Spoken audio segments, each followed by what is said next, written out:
Right friends, welcome back to Current Affairs. This is Capsule-7 for 26th week.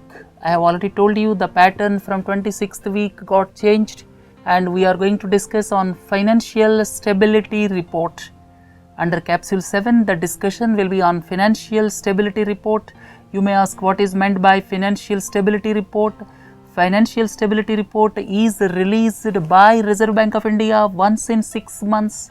That means twice in a year, stating the status of economy as a whole, but the situation of banking sector in particular. And this report is released once in 6 months on behalf of Financial Stability and Development Council, which is known as FSDC.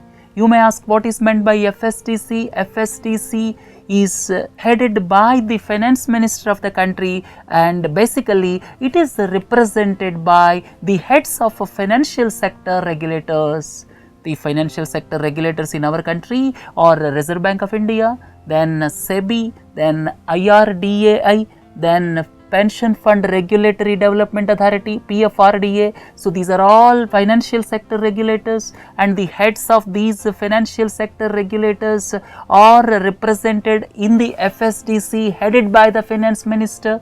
And on behalf of FSDC, this Reserve Bank of India releases this financial stability report stating the state of economy in general and banking sector in particular. And if you look at the salient points on Indian economy and global scenario, India's financial system remains stable despite significant challenges in the banking sector.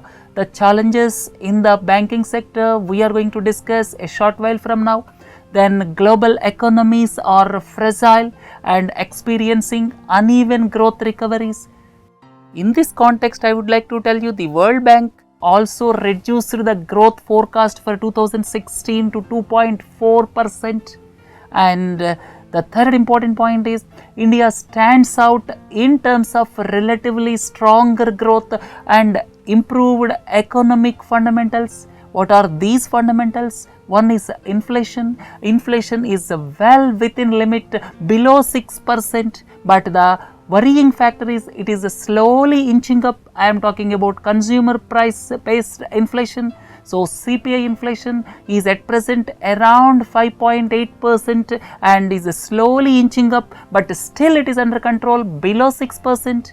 Then second important point, fiscal deficit. In spite of the 7th pay commission recommendations as well as one rank one pension scheme, Government of India stick to the fiscal deficit target of 3.5% for 2016-17. So the macroeconomic fundamentals like inflation, fiscal deficit are quite satisfactory. Next one is current account deficit. Current account front, our deficit is ranging between 1 to 1.5%, which is satisfactory and which is well within the limits prescribed. Then record foreign exchange reserves. Foreign exchange reserves are in the range of around $360 billion. And this is the record ever for the country. So the macroeconomic fundamentals are quite robust and strong as far as Indian economy is concerned. Then fourth point is India needs to increase tax revenues going ahead by expanding the tax base. As the Prime Minister recently stated when he addressed Rajaswa Gyan Sangam in Delhi, that the tax base needs to be increased to 10 crore from the present 5.43 crore. Then another important aspect stated by Financial Stability Report is the world should be alert on the risks of commodity prices reversals. The world should be alert on the risks of commodity prices reversals. All of you are familiar with the increase in global oil prices in recent times. After touching abysmal low of $30 per barrel, it is slowly inching up. Then risks to corporate sector in India on account of low demand. The demand is not picking up and liquidity pressures continues because several companies are into debt and debt equity ratio is very high. That's why they are not able to service their debt. That's why they are facing liquidity problems. So these are all the salient features when you look at the financial stability report recently released by Reserve Bank of India. If you look at the banking sector, the gross non-performing assets, that means somebody has taken the loan but they are not paying back. If the loan is not paid back even after 90 days, that is categorized as gross non-performing asset. So the default assets you can say or default loans you can say are increasing. If you look at the public sector banks, the scenario is quite dismal. The gross non-performing assets touched around 10%, 9.6% by March 2016 and expected to rise to 10.1% by March 2017 under normal circumstances and up to 11% under severe stress scenario. And compare it with the gross NPAs of private sector banks. Private sector banks' gross non-performing assets are quite satisfactory. There is no comparison at all between public sector banks and private sector banks. And another important aspect is for all the scheduled commercial banks, credit growth was just around 9% and deposit growth was just 8%. For the GDP growth of around 7.6%, the bank deposit growth and bank credit growth is expected to be around 2.5 times the GDP growth.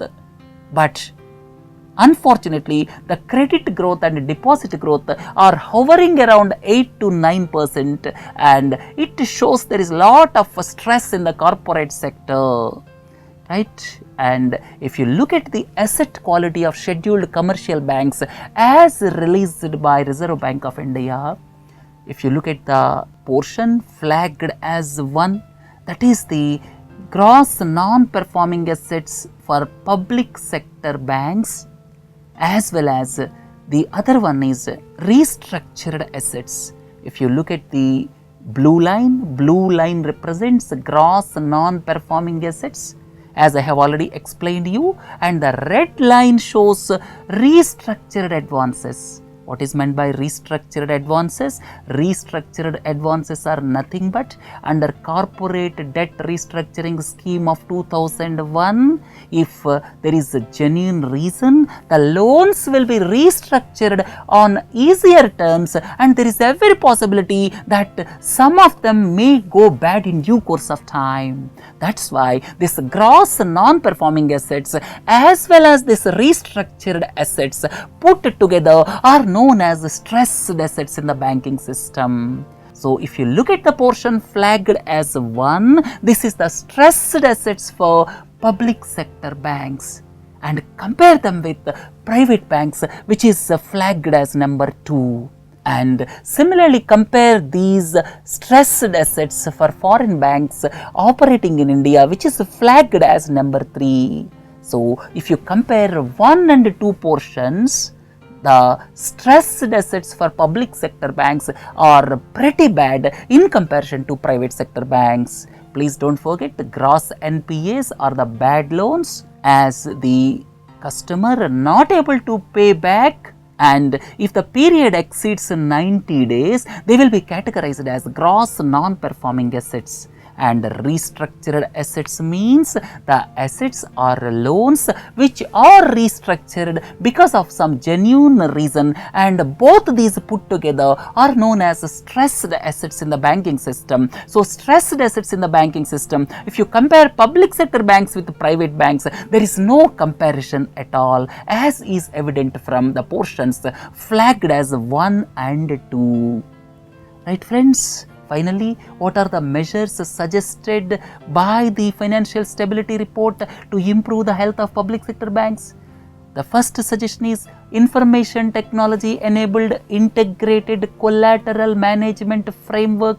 That means a centralized database on collateral security should be created. Because the same collateral is being given as a security for several lenders by the borrowers. Lot of fraudulent actions are taking place by the borrowers, right? So as to stem this, so as to look at the frauds, it is necessary to maintain a collateral management framework with a centralized database on various collateral securities. And second important suggestion is, there is an organization called CERSAI, that is the Central Registry of Securitizations, Asset Reconstruction and Security Interest of India, and the role of this organization is quite critical because it is maintaining immovable assets registry since 2011, and it is also notified as Central Know Your Customer Registry. So, the immovable asset registry and Central Know Your Customer Registry being maintained by this organization CERSAI. This is government owned organization with 51% share by Government of India. So, this organization's role is quite critical, and at the same time centralized database on collaterals is to be maintained. Right. So, these are the suggestions given by the Reserve Bank of India Financial Stability Report so as to improve the health of public sector banks. Right friends, let us hope good days to come for public sector banks. Have a nice day. Thank you.